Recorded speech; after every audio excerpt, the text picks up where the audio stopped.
اللہ من الشیطان الرجیم بسم اللہ الرحمن الرحیم۔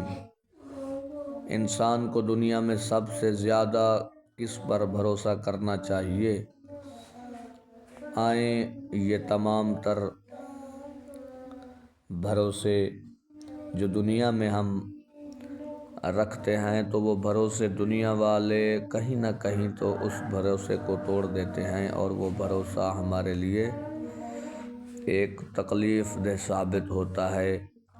تو وہ کون ہے کہ جو کبھی بھی بھروسہ نہیں توڑتا؟ اور کس پر ہمیں بھروسہ کرنا چاہیے؟ تو قرآن سے پوچھتے ہیں۔ اس بھروسے کے متعلق قرآن کیا فرماتا ہے؟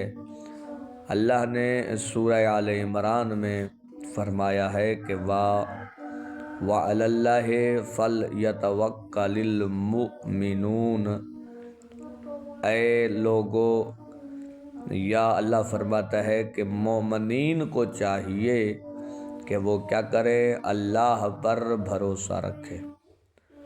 جو بھی انسان اللہ پر بھروسہ رکھتا ہے تو اس کا بھروسہ کبھی بھی نہیں ٹوٹتا، اور نہ ہی اسے دنیا میں کبھی دکھ تکلیف اٹھانی پڑتی ہے۔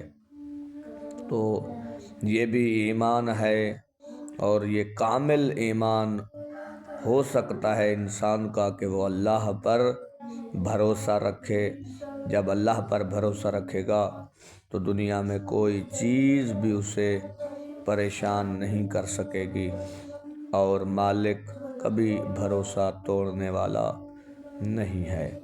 اللہ پر یقین انسان کی زندگی کی کامیابی ہے، یہی تو اللہ ہمیں قرآن میں